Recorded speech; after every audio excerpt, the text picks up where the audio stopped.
Before the European Cup final, he took us to Calomalore in Mallorca. You got 18 lads, finished training at 12, what do you do? Pub. Yeah. So people will be going, they possibly cannot be playing in the European Cup in a week's time. It was like a comedy sketch. I look back now at 30 caps and you say, all those years ago, if I got one cup, I'd be delighted. So I end up with 30 and go to 2 World Cups. You go, what have I got to moan about, really? I was delighted. It is one of those, scored goals, made goals, did all the things you think a central midfield player should do. If you're in the trenches, you've got Robson next to you. He's a fantastic leader and a great footballer.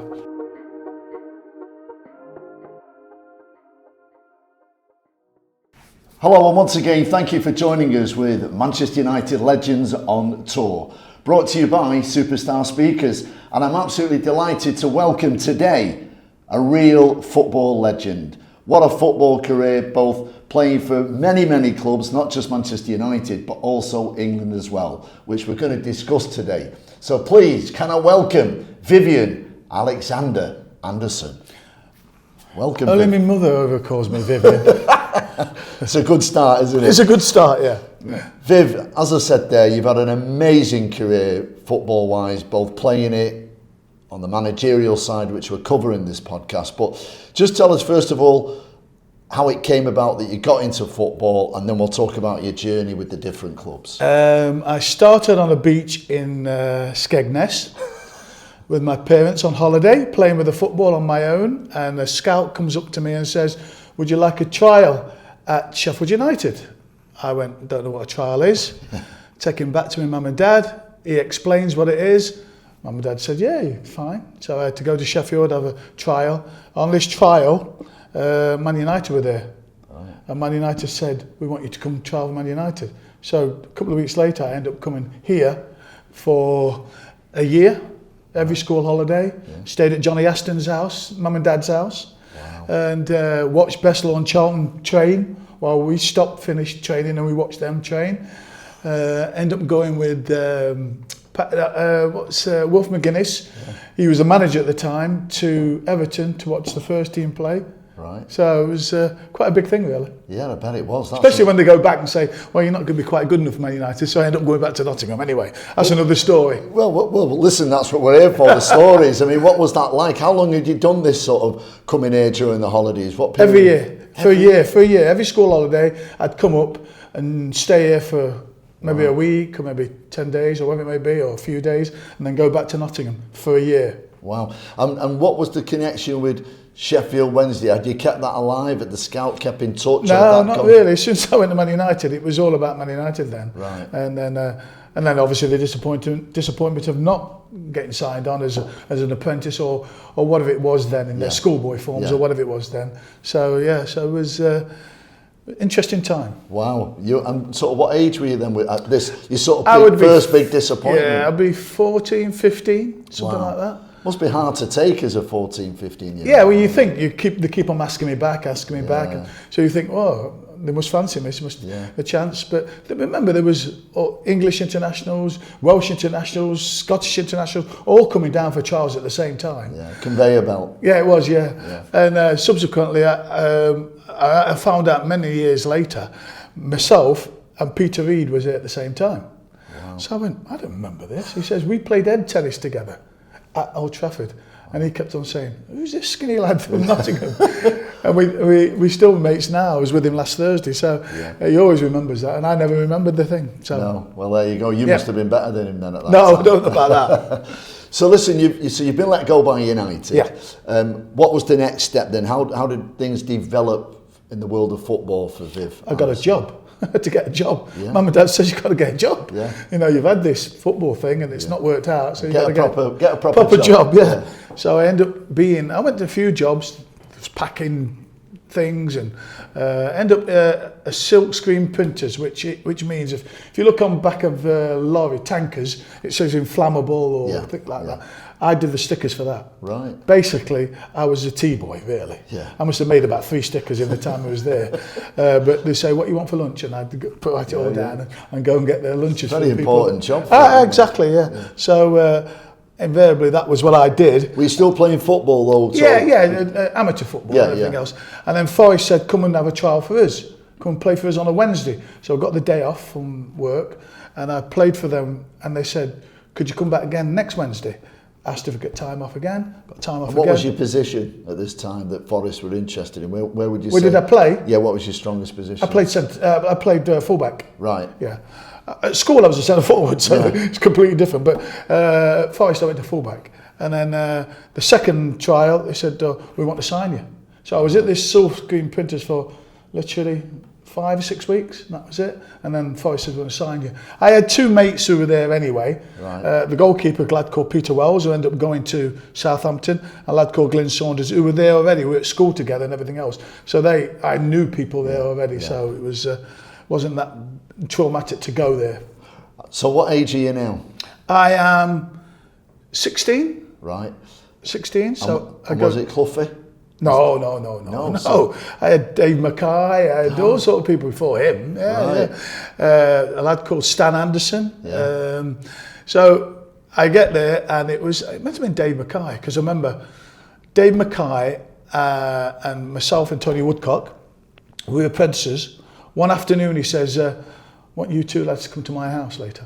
So we're thinking, we're 17 apprentices, thinking, you might want to take it to the first team, or he's giving us a pro contract or something. And we get to his house and he goes, over there's the lawn mower and there's the shears for the hedge. So we spent all afternoon doing his garden. Great training. Yeah, great.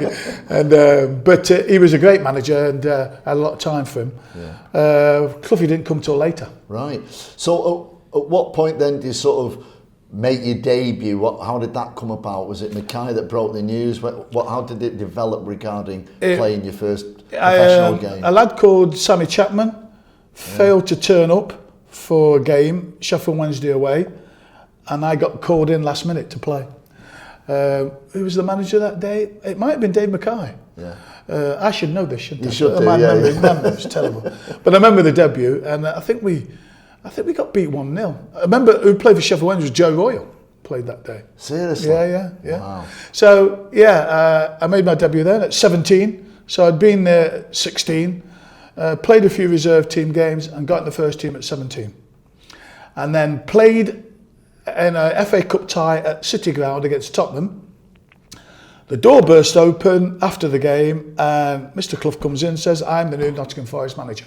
No. Yeah. Just like that? Just like that, yeah. Nobody knew anything about it. And then he said that it was a draw that game and the replay was on the Wednesday. And he said the travelling squad is on the board. So he'd already pre-planned who was going, everything else. Look at the board and we'll see you on Monday. I looked at the board. I played in the game, came off with 10 minutes to go, and I wasn't on the board. Oh. And Tony Woodcock wasn't even in the squad, but he was on the board. Right. So I thought the writing's on the wall here. I'm not going to be here long. And they went on. I think they got beat in the replay, but I was like, oh, Tony, what's good up? You never know. But it was a couple of weeks later, and I got back in the team. Right. So we're going to talk about the amazing managers that you've played under. I mean, what a career you've had. But let's just go into the sort of overview of Bryan Clough, because everybody from the outside has this opinion of him. I mean, I've done a lot of work with Mark Crosley, and he just takes him off when he's on the circuit. Yeah. What was Clough like, and what was he like with you? He was great with me. Very unpredictable. You never knew from 1 minute to the next. You could walk in and walk past him in the corridor. He wouldn't say a word to you. He's one of those. Could be very strange. You never knew, and you always had to check the team sheet to make sure you're on it. No matter how you played the Saturday before, because you always kept people on tenterhooks whether they're going to be involved or not. But fantastic manager, and everybody who's played for him has deep respect for him. And sadly, he's not with us. No. Well, what made him special, Viv, though? You know, you talk about and you hear about different managers, you know, the way they handle players, they put an arm around one, they give a bollocking to another. What was it in your mind? He was absolutely open as a coach. Once he says, I'm taking training, we go, no, of course not. Was it? You wanted Peter Taylor? No, Peter never took it neither. It was Jimmy Gordon who was the coach. But those two, once they said, for whatever reason, I'm going to take it, we went, no.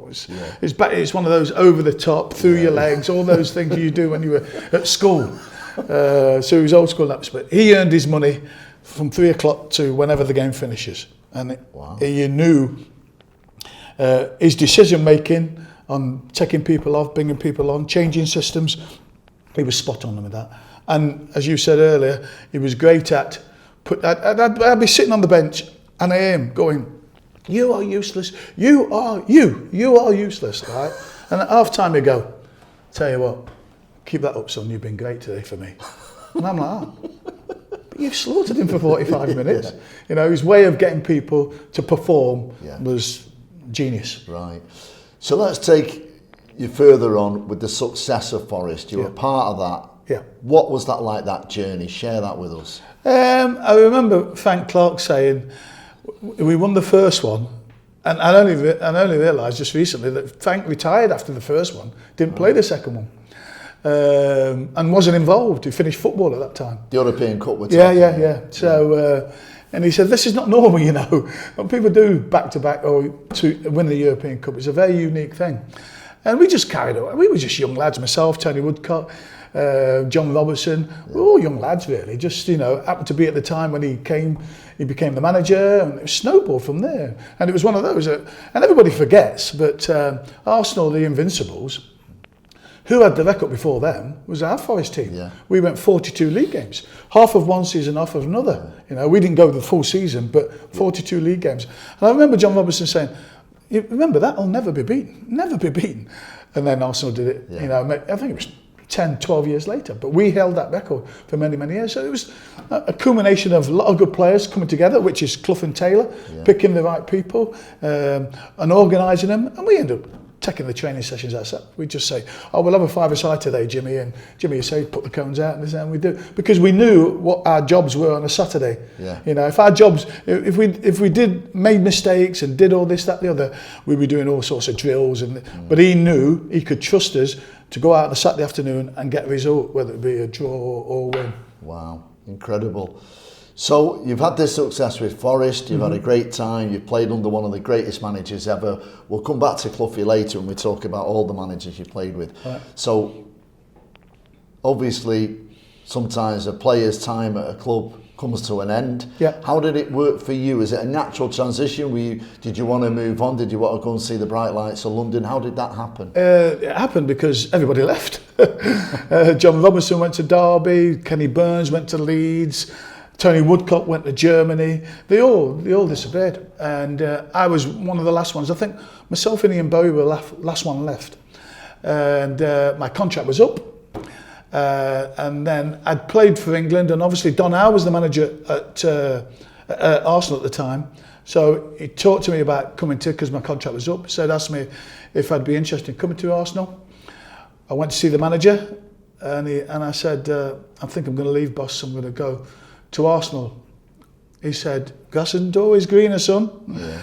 And I said, I know that. I just got married. It's an opportunity to try something different. Yeah. What age were you, Viv? I would be 22, 23, something like that, yeah. Wow. Because everybody had gone. It was young lads like Steve Hodge, Chris Fairclough, Wigley, all these sort of young players in the team at the time. And there's only myself and Ian Bowyer left at the old lot. So it was a time to move on and try something new. Right. And so Arsenal come knocking. Was there anyone else interested? There was talk about Bayern Munich. There was talk about, who else was there? Did you have an agent, or how did that work as well? I had an agent who came in later on, who was a lad called John Holmes. That was Gary Lineker's agent, Tony Woodcock's agent at the time, and he's from Leicester, so I knew him. And he came along to speak to Don Howe when he came to my house, and we talked about how it's going to work and everything else. So yeah, as I say, I was just newly married, chance to go to London, try a big club and see what it's like, the expectations at a big club. And I thoroughly enjoyed it, yeah. I was there 4 years. It's an interesting journey, isn't it, when you talk about that, because you're at Forest and then you move into London, you've had a fantastic time at Forest winning trophies that you want to win as a player, you know, you want the silverware. And then we managed to win the league as well at the time. Yeah, you know exactly. what I mean? Which is like Leicester doing it now. Yeah. You know, all those years ago. So yeah, we were very fortunate. We had a group of players. You know, maybe 16 players, not like 20 odd now. 16 players were like that. We were like just like a family. Yeah. We'd finish training. We'd go for lunch together. Majority of us, and then the ones who had to pick the kids up from school, they went, and the younger lads stayed for a little bit longer, and it was really like that. And then it started to break off, and different people left, and all the rest of it. But it was a unique time for the football club and the city. It was a very unique time, and you know the history's still there. Everyone remembers it. Everyone knows They keep on it. wheeling us out now. We're all getting older. Yeah, we're all getting big reunions. Yeah, and it was somebody. I think it was Frank Gray said the last one. He said it's amazing. I was at I was in that Leeds squad that got to the European Cup, but never made it. And he said they're all dying. He said, "Look at you lot, you're all together." And then sadly, Trevor died from out of nowhere. I mean, you know, so. And how good was Trevor? Oh, yeah, it was fantastic. From naught to whenever, he was so quick. He was so quick, and a really nice fellow as well. Yeah, he was a lovely fella. Looking at Arsenal, how would you sort of describe your time there then? What was that? That was the next stage. You'd moved to London, as you say, you just got married. How would you describe your time at Tony Arsenal? Woodcock was there, Paul Manor was there, so I knew them from England, Graham Ricks, Kenny Sanson, they were all there. So there was a lot of people I knew, and it was a great opportunity to go the big lights of London. And Arsenal, with the players, you look at the team we had, Big Pat Jennings in goal, me at right back, Dave O'Leary and Tommy Caton, sadly not with us, Kenny Sanson on the right, Rixie would be on the left, there'd be, who plays centre midfield? I'm trying to think now. Bryan Talbot was in there, Paul Mariner, Tony Woodcock up front, Charlie Nicholas on the right. Wow. So we had some really good players. Champagne Charlie. Yeah, we were looked upon as more of a cup team than a league team. You know, we couldn't sustain it over a period of time. Some really good players, but they were good in one-offs, not like a season where you've got to perform week in, day out, rain, wind, whatever it may be. Cold night in Barnsley. Yes, cold night in Barnsley, We would look like Champagne Charlie, as we said, you know, turn up for the odd game, but wasn't enough. Were you happy there? Yeah, great, had some great times, then George came, and he wanted to play in a certain way. We had our fallouts, but you know that's the way it works. And you and him or the team? Me and him, because he always wanted people to put. It's very tactical, but he always wanted people pushed inside. Yeah. But I knew if you push them down the line, I'd beat most people, you know. So he's playing them into an area where there's more people, so next one can get a tackle, the next one can get a tackle. This way you're a bit isolated, and if he does get past you, goes in the box, and people could come in from different angles and score. But we had arguments about it. So I end up agreeing with him because he's the manager, and he picks a team. And they end up doing that way, and we end up going on a 13-game undefeated run or something like that. You can't argue with that. No, and we got beat here, and that broke it. Norman Whiteside absolutely kicked the lumps out of everybody that moved that day. And the people talk about it now to this day. Yeah. And I always remember the balls down the other end of the pitch. And me and Norman were going to the halfway line because he just got David Rocastle sent off. Sadly, not another one that's not with us. Got sent off. He says, "Fancy getting a young 17-year-old lad sent off." He went, no. He said, "You could be next." I went, no. So we're facing up and all this, that, and the other. And Fergie saw this. We got beat 1-0. I think little Gordon. Terry Gibson scored. Did he? I think That's he a scored. rarity. He scored, at Old Trafford. And subsequently later, Fergie signed me on the back of me standing up to Norman Whiteside. Really? Is that the story? That's the story about it. Yeah. And him and George were good mates, weren't they, Fergie? And Yeah. So I'm always interested to know behind the scenes how these things develop. You know, Fergie seen you play that match. You've stood up to Norman. So is it a phone call to George? Is Viv available? How does that work? Bryan Robson. Oh, not a tapping up job. We were roommates in England.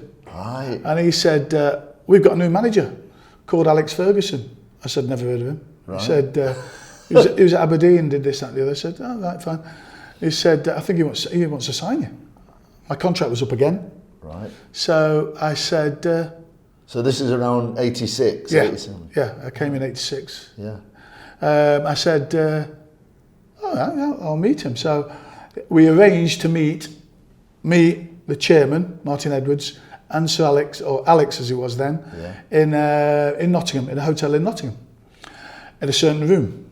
So I go, turn up, as you do, you're really early, make sure, you know. Don't be late for Fergie. Yeah, and so the chairman comes in, and he says, have you seen the manager? I says, no, I've been here 10 minutes, and no, I haven't seen, no, you're the first one I've seen. He said, strange, we came together. All right. So he goes out, next thing you know, the door opens, Alex walks in. He says, have you seen the chairman? I went, he's been in 2 minutes ago looking for you. He's just gone back out again. Yeah. This happened 3 times. No. So I'm going, what am I doing here? I can't even arrange to come together in the room together. So what chance have you got? But we finally got in the room and agreed. Because I came as a schoolboy, it was a no-brainer. So I go back to the missus and say, listen, we're moving. She said, we've just got a new house. She says, don't matter. We're going back. We're going to Manchester. You sit, when at my age now, you're 67, and you had the opportunity to play for Manchester United, never took it, you'd be going, I'd be stabbing myself with all sorts, I'd be kicking myself and doing all sorts. You know, you've got to take the opportunity when it arrives, and so we came to Manchester. And you considered Fergie's first signing? Alphabetically. Yeah. Myself and Bryan came together, so I win it. I've had this conversation with Chocky about that as well, and he said the same thing. You know, when you speak to Viv, he's got his angle on it. You know. But listen, could you tell then though? You just said there when Robbo spoke to you, you'd not heard of Alex Ferguson. No. Could you tell then that there was something about him? Oh, when he took me to the training ground in his car, you could see how passionate he was about Manchester United. Manchester United being successful, wanted me to be part of Manchester United being successful. Absolutely, 100%. Yeah, he convinced you. I tell you, he convinced me even more. Kathy in the reception. She's still there. I know. I saw her the other day. The last, as you walk in the door, she makes you so welcome. It's like home from home. Are you love? Are you? Do you want a cup of tea? This and she was brilliant, and she convinced me because I'm coming from the south, thinking, you know.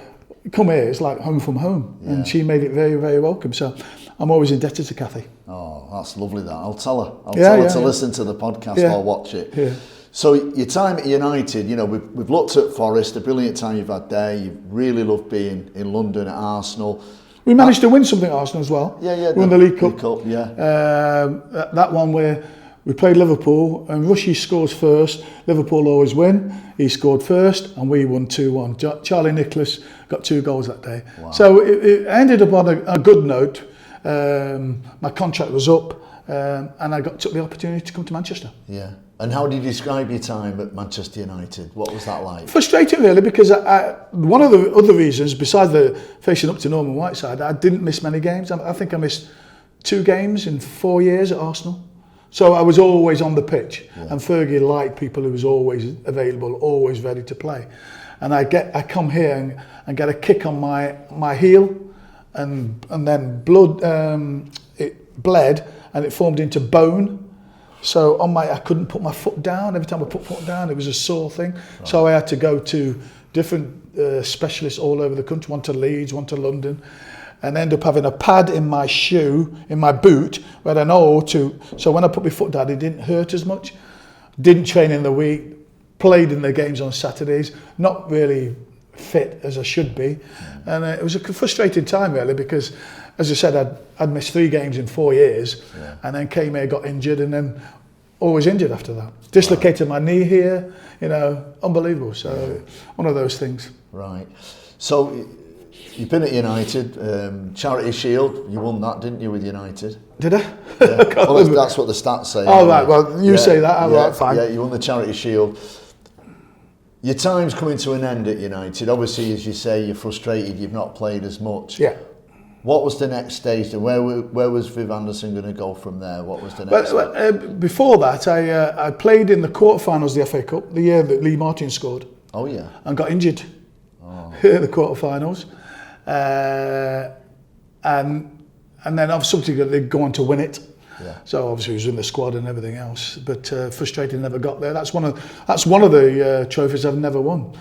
Even with Arsenal, we got to we're talking about Sheffield Wednesday.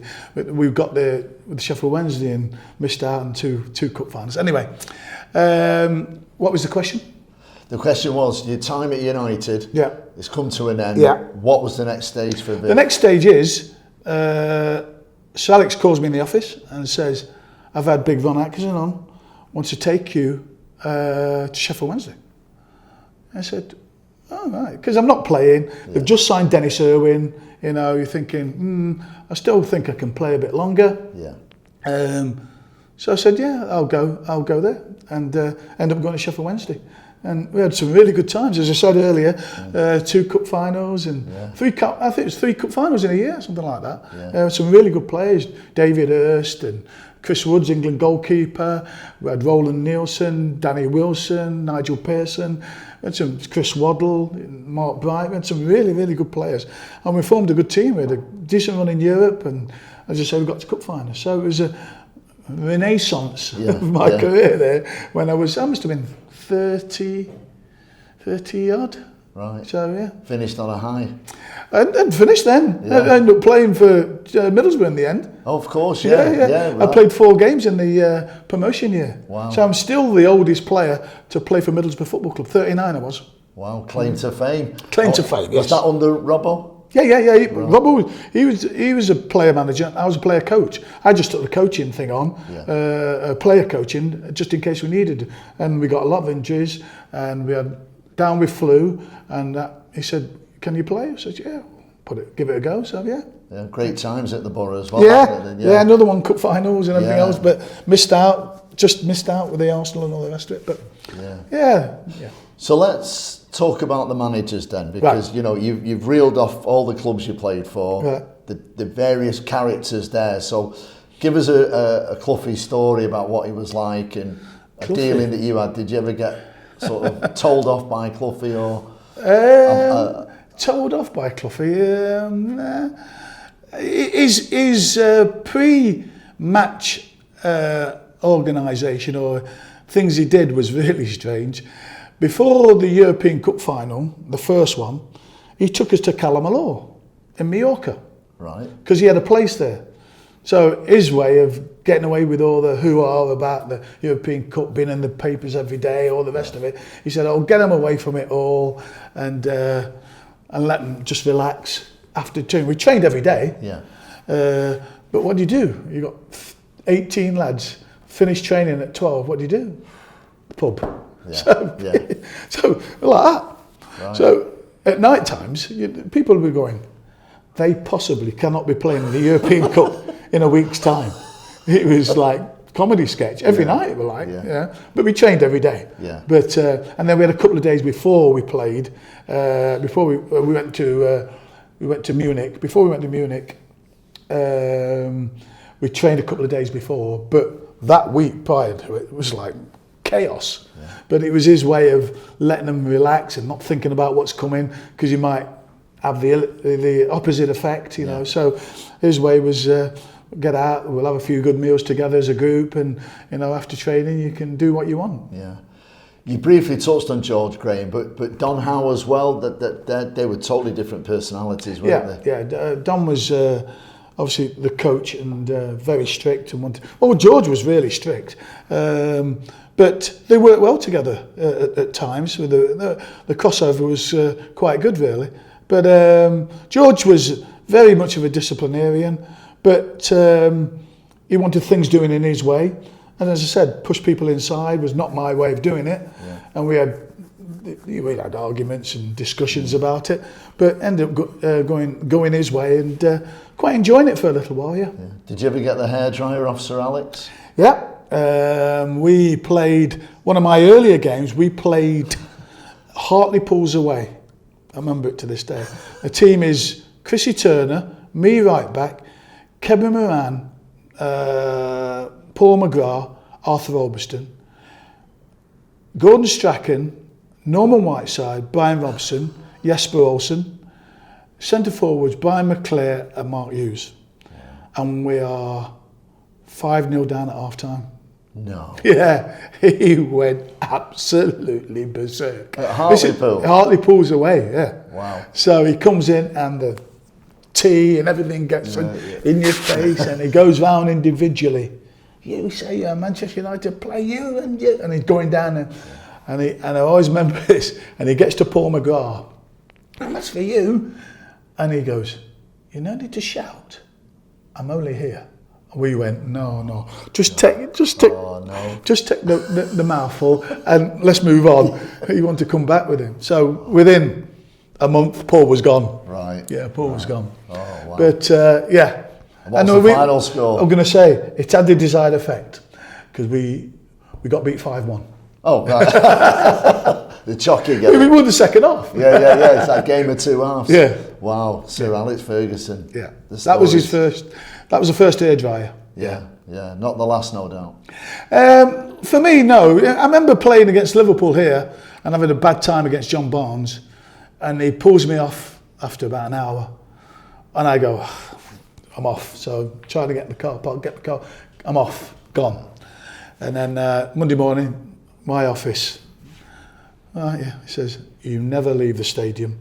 You see the lads through, a bad day, we all have bad days, but I want you to stay and support the players and everything else. I'm thinking I'm going to get fined and all sorts, but he was all right with me. Yeah. And he was good with me because Sheffield Wednesday, you could have got a fee, so I'm going to give you a free transfer because you've been good for the club. And they said, but the proviso is you come back for the European games.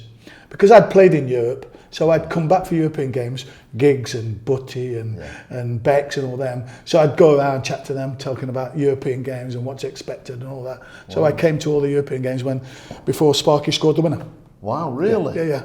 That's incredible, isn't it? What an incredible sort of plan of action to put in place and get you involved. I mean, that must have been great for you. Yeah, it was good, yeah. But he said, your experience in Europe would be vital to these young lads who've never experienced it before. So I'd just sit with them, chat away before games and stuff like that and tell them about what's it going to be like. And it's not like a league game, it's more tactical and all the rest of it. Yeah. And then obviously your good pal Bryan Robson, Middlesbrough, you were sort of a player, assistant manager. Well, the story goes, we talked about forming a partnership together, and I get the offer to go and be the Barnsley manager. So I ring him up and say, what do you think? He says, yeah, it'd be great. I've still got a contract here. He said, I've got another year. He said, that experience would be great if you still want to come with me at the end of the year. So I think, I took the job. Thoroughly enjoyed it, and then Bryan retires and then gets the job for Middlesbrough. Get the call from him saying, do you still want to do it? Says, yeah. Spoke to Steve Gibson, spoke to Keith Lamb, who was the secretary at the time, and went up to Middlesbrough, had the conversation, and because I knew Bryan was going to play. Right. He's playing for the year anyway, so I'm going to have to be the mouthpiece in the dressing rooms at half time and stuff like that because I wasn't going to be playing. So and I've tried it. I was player manager at Barnsley. You come in at half time, you need your rest. Last thing you want to do is stand up talk about it because you need to recover to go out in the second half. So I did a lot of that and. So we were quite successful. We were very successful. We bought, the Ravanellis, the Janinios, the Emersons, and we had a good time. And we had a good chairman. The chairman was absolutely fantastic. Yeah. One of the best chairmen, even to this day, I think, in my opinion. Yeah, very, very good. And he's still there, isn't he? Yeah, he's still there. He's got his legacy and he loves the place. So, again, just to drop back to the player manager bit, how did you find that overall, the sort of transition? It's a very difficult job because you understand why clubs do it because again, two jobs in one. Yeah. But the last thing you want to do, so I'm at Barnsley and on a Thursday is a board meeting, so I've got to be the manager does what's the word is weekly review or monthly review. In this board meeting on a Thursday when there's 15 people around the table, this smoke-filled room, you're going, listen, I'll do it, but I've got to be the first one, and then I can get home and get some, because I lived in Manchester still, so I travelled across, you see. So it's very difficult, and as I said earlier, when you are playing, the last thing you want to do is get up and talk for another 15, 20 minutes about this, that, the other. So you always invariably let other people do it who've seen it from a different view, a different angle. If there's certain things I've seen on the pitch that I can say, I can say one thing or two things, that's fine. But general view, it's people who's stood on the or up in the stand, coming down, doing their bit. So it's very, very, very difficult, I thought. Yeah. Did you ever fancy going back into it again after you'd been to Borough, being a manager? I never really had the opportunity. I had people asking the questions, but never really anything concrete after that. So it's one of those things. Yeah. Let's talk about your England career. Yeah. You must be very proud, the first black player to Full play international. Full international. Yeah, game. Laurie, sadly, another one that's not with us. Laurie Cunningham was the first under 21 international, first black one. So, so to be first at anything is fantastic. So I was very fortunate. I mean, we shared a room together, myself and Laurie, and England plays Sofia. And you think, is it going to be, because there's a lot of people talk, is it going to be you, is it going to be me? And you're thinking, in the conversation in the room would be about that. He goes like that, gets this magazine out, it's cars. So I end up talking about, what car do you think I should buy? Well, that's a good one, So it was completely opposite to what people thought. Wow. There was no jealousy amongst us at all. It was, if it's you, it's you. If it's me, it's me. And fortunately, it happens to be me. And what was that like for you to represent your country? Your family must have been very proud. Yeah. Coming out at the Wembley, the back end of Wembley, and at the side now, where you feel the crescendo coming up as you walk out, was fantastic. It was a strange night because it was icy one side and soft on the other. So I wore rubbers first half, studs second half, and if it was today, it would never be played. But they said I had an hand in the goal. If that means me passing it to Stevie Coppell and Stevie Coppell running 70 yards and crossing it, somebody scoring, I'll take that all day long. Who was the manager? Ron Greenwood. Right, and wow, there's another manager that's totally different personality. West Ham through and through. Yeah. A very a gentleman, a fantastic gentleman. Don was the coach as well. So it was interesting time. And how would you describe your England career, Viv? Was it a good time? Was it, I mean, interesting? To play, every time you play, I went to 2 World Cups, never played. Right. So disappointment there. European Championship had played. So I mean, I look back now at 30 caps, and you say, all those years ago, if I got 1 cap, I'd be delighted. So end up with 30 and go to 2 World Cups. You go, what have I got to moan about, really? I was delighted. And who were the England managers in that period of time that you played under? It was Ron Greenwood, then Bobby Robson. Yeah, Bobby Robson. After that, now there was the likes of, who came after Bobby? It wasn't Terry. Howard Wilkinson, was it? Wow. So, no, it was those two were the main ones. And what was Bobby like? Oh, Bobby was great. I mean, you could watch a football match there and pick out somebody. He knew what a footballer was. So, hopeless at team meetings. I remember him saying he's going through the team and he'd say, he'd get the full, he'd get the back, and they'd go, Bluther will be number 9. And everybody goes, Bluther? Who's Bluther? Luther Blissett. Right. He'd get his name. He'd call Tony, Mark Aitley Tony. Tony, right. You'll play. His dad. His dad. Yeah. So he always gets names mixed up. Right. So it was a standing joke, really. Yeah. But great man. Yeah. Loved his football and loved to be around. Right. Let's go back to United for a minute. Yep. Because obviously we're talking mainly on this podcast with United legends. So just let's talk about some of the players that you played with. I mean, amazing teams. You dropped in a few names before, but just talk about the characters that you played with and who were the players that stand out and were the sort of players that united the team at that time. My first, obviously I signed from Arsenal, but throughout that year, with England games, I'd keep saying to Rob, that Whiteside's a dirty bastard.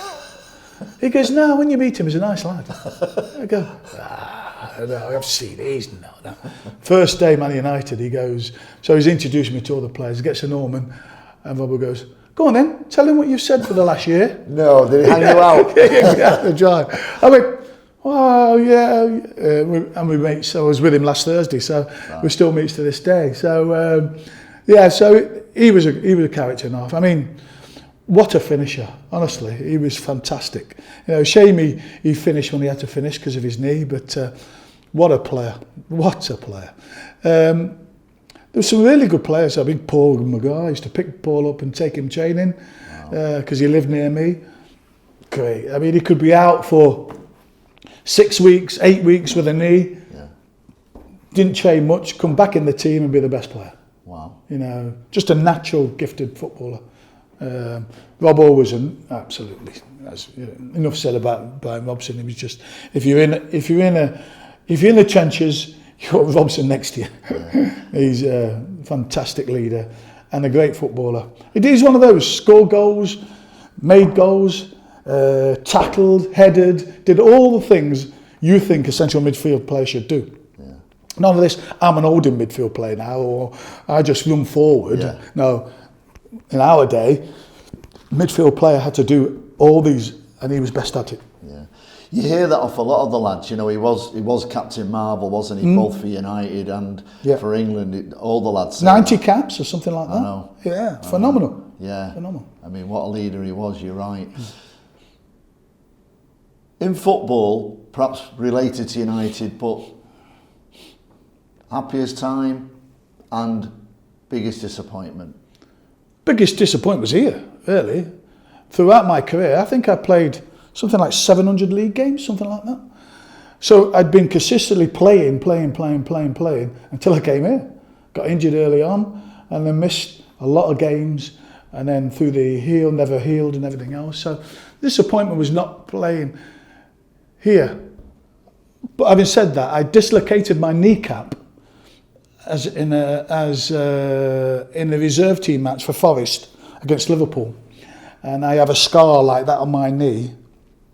And the lucky thing is, the surgeon that operated on my knee was the Forest surgeon. So I was in straight away. I was in hospital for 3 weeks. That's how bad it was. Because you dislocate your kneecap and snap your ligaments at the same time. So to come back from something like that, he always said to me, you have to do the exercise, you have to do the weights every day. So I used to come in earlier, and more, say we were in at 10, I'd be in at 9:30, just to do 15-20 minutes on the weights to make sure it's strong enough to perform on a Saturday, Wednesday or whatever you're going to do. So having that I got that at 18. So it's a serious injury. Not a lot of people come back from things like that. It was to the extent he used to take my x-rays around with him. He used to do seminars around the world because he was that famous. And he used to say, see these x-rays? This boy is playing professional sport today. Wow. Yeah. Wow, so I've still got the staple in there. Yeah. So that's a disappointment early on in your career, because you desperately want to be a footballer, but this happens at an early age. You're thinking, oh, what's going to happen? I'm 3 weeks in hospital, and the recovery and everything else. It's something I never experienced before. So that was a major one before I even came here. Wow. And then end up playing loads of games. And obviously I can't bend it as far as I could do, but it was good. I could hit balls with my left foot, so it's fine. It was useful for its purpose. It was good. He did a good job. And then I came here and then did my heel, then dislocated my other knee here. You know, so Man United it was got to come here because, as I said, 60 and you've had your chance to come here, you don't take it. But came here, got injured with my heel, then dislocated my knee. I had my heel, and it was such a disappointment for me because you're in training, then you're not training, then you're playing, not training, and all the rest of it. So end of the season, say right, all I'm going to do is run. I did. So I had a circuit near me. I used to run every day. So I'm fit for pre-season, come back pre-season. Because I was always, if you're doing long distance running, I'm always at the back. Yeah. I was at Forest, I was at Arsenal. I remember doing my first day of pre-season training at Arsenal, and they set us off for like 5-10 mile run, whatever it is. And they've all gone off without me because we didn't train. We used to walk down the Trent and have pick roses and stuff like that. So we didn't train much at all. And then so you just won 2 European Cups. going to Arsenal was like, what is this? You know. Yeah. So we're on this 10-mile run. They're all off behind me, and I hear this, and it's Donau, who must have been 82 at the time.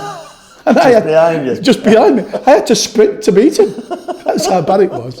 So I get to Man United, bad injury. I was thinking, right, I'm going to get myself really fit, do all the running. So I get back pre-season training. I am flying. And all the boys going, what have you been doing? Yeah. You know, because they're used to me being at the back. Yeah. So I just said, well, you know. Yeah. So I got through the pre-season.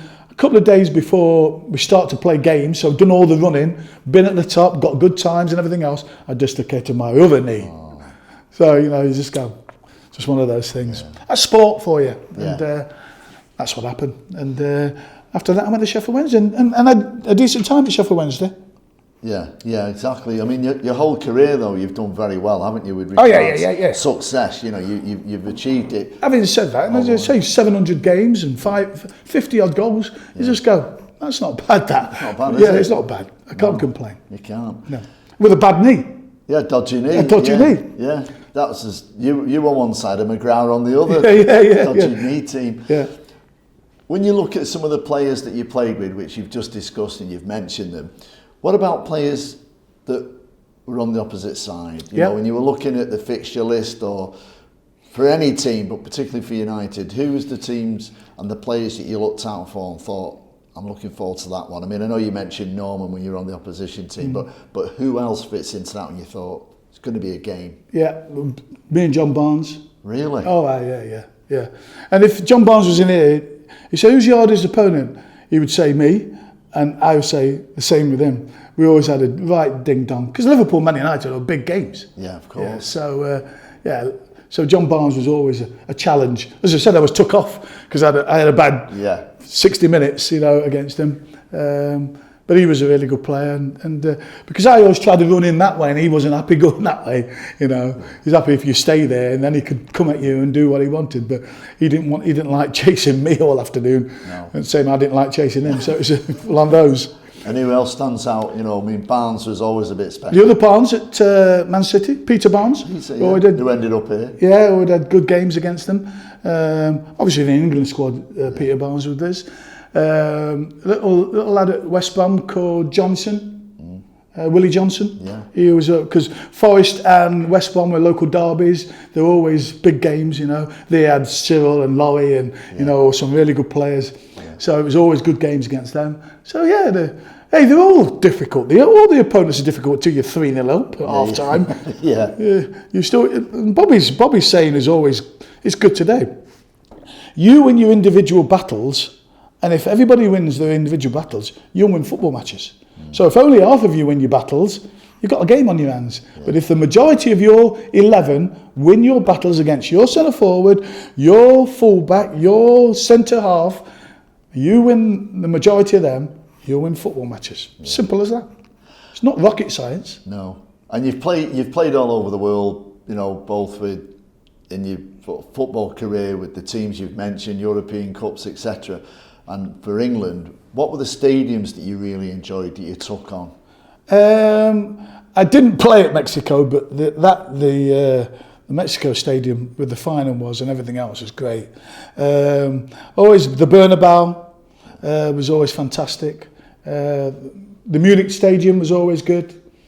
Yeah, it's just some really good stadiums. They're not as good as they are now. Some really good stadiums now. You look at the Munich stadium now and you know, all these different stadiums. I haven't been to the Tottenham one yet, but they say that's supposed to be fantastic. Yeah. So, yeah, we were fortunate to come around at the right time, played some really good players. And people say to me, would you not like to have played today?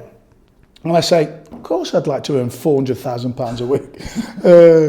But if I could swap the times, I wouldn't swap them in a million years. I enjoyed the time I played. VIR would do my head in. I mean, imagine Bryan Robson and all these people. They spend most of the time in the stand, suspended or, you know, banned or whatever it may be, you know. So I enjoyed my time, and good luck to them. We've got that on our list to talk about VAR. Where do you think VAR is going to end up, Viv? What are they going to do with it? I mean, do they carry on with it? Do they stop it? I mean, we're getting this, we've heard recently sin bins. I know, that's today, I heard that today. Yeah. Where's it all going to end with the VAR? Does it continue? Is it a money maker for somebody or some organisation? I'm old school. I'm 66 years of age. And the idea of going to the pub after and debating the referee's decision was always a thing. Yeah. And as a player, you always thought it will leak itself out. Yeah. And invariably it did. Yeah. Invariably it did. You've got to be really unfortunate if it didn't. But this is creating more mayhem than it's solving. This clear and obvious. I mean, the kid's debut, the Man City kid, Rico Williams, the penalty against him the other night, he just go, your debut, and he just go, he's heading the ball, he's not even looking at it, and it goes past. I mean, you don't give penalties for things like that. Libramentos the other night, you just go, this is getting ridiculous now. And he's saying offsides is like fingernail, it's nth degree. I always remember John Roberts saying, football is not an exact science. And they're making it an exact science now because of all these rules of bringing in. So for me, what's the answer? Kick it out. Right. I'd go back. Yeah. And if he asked the players and the managers, I bet they'd say, I quite like it as it was. You're going to have bad days, but hopefully the week later it comes back again. Yeah. A lot of the lads say that, don't they? It always balanced itself out throughout the season. You get a decision this week, you don't get one next week. And, I mean, I agree with you. I think the fans are starting to think. It kills the emotion of football. You score a goal and you go, oh no, I've got to go back to the halfway line, look at the screen and wait to celebrate. And the supporters, it's instantaneous. You go, yes, we've got one, and then, oh no, they took it off for what? Fingernail. I know. It kills the football. What people want to go to football is to let it all out. Yeah. When you score a goal, and not wait 7 minutes for them to look at it and analyse it and everything else, and then the emotion's gone. Then the moment's gone. Yeah. For me, no. It's doing more harm than good. Yeah. I've had a couple of bad experiences where I've announced the goal. The goal scorer, and then all of a sudden it's called back. VAR check it, and they've cancelled it out. But you can't say it. You can't announce the scorer until it's actually official. Now you've got to wait. Yeah, exactly. But at the beginning, when you didn't know how it's going to. And then there were some games you don't know they're going to pull it back. Right. And then so as you just said, it's all part of the momentum of the fans celebrating. You let that settle down, and you go, United's goal scored by. You know how stupid he'd take your shirt off, going in the crowd, and then they go, VAR. Has anybody got my shirt so I can put it back on? And I mean, it's embarrassing, isn't it? It is embarrassing. I personally don't like it, but people of my age that have played would probably say the same. Because we've had the other side, and we thought, well, bad decision this week, but as you say, we might get it next week or the week after. So we always worked on that premise. Yeah. Viv, we've talked about many of the players, and obviously, you said there that you shared a room with Bryan Robson, teammates, great friends. You ended up working together. But any stories about any sort of teammates and bad habits, or in hotel rooms, anything like that? One springs to mind. Charlie Nicholas, when he was in the Scotland squad, he shared a room with Stevie Nicol. So they go to the room after dinner downstairs.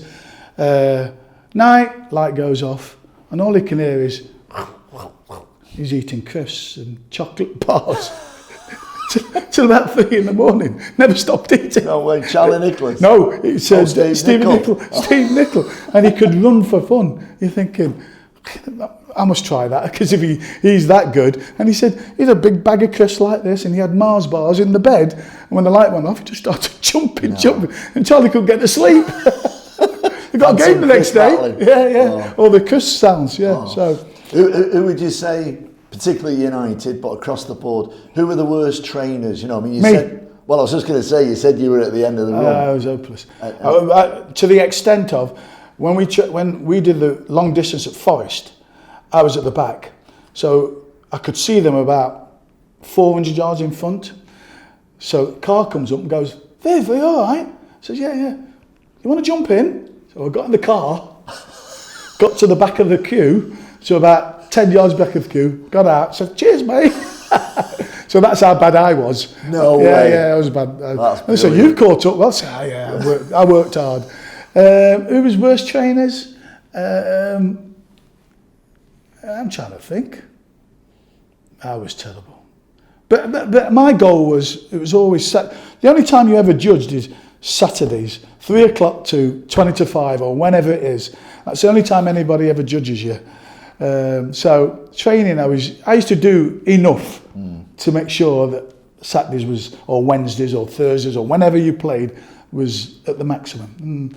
And I think that's important because you've played over the years and seen people in training who are fantastic. Come Saturday afternoon, they're hopeless. Yeah. You know, so you'd rather be the other way round. So I made that decision very early. Yeah. And when you look at your overall career and you look at the success that you had, is there anything else that you would like to have done or perhaps feel a little bit of a regret about it? You're always joking, aren't you? 2 European Cups, League Cups, 30 caps for England, 700 games, 50 odd goals. What more do you want? What, 2 World Cups? You know, what more is there? Or win the World Cup, but not done it since '66, so that's going to be hard. Listen, back-to-back European Cups with Nottingham Forest, average crowd of 19,000. You go, what? How many people have got back-to-back European Cup winners' medals? Not many. So what have I got to be disillusioned about? Or, you know, all right, time didn't work out here at Manchester United, which I'd loved it to been, but I still wouldn't swap it. Somebody said to me, should you have stayed at Arsenal? I go, absolutely not. I enjoyed my time at Arsenal, but I always wanted to come and play for Manchester United. Didn't work out for whatever reason, but that's the way it is. Sport's like that. Viv Anderson, it's been a pleasure. Some great stories, absolutely brilliant journey, and you are a true legend. Thanks, mate.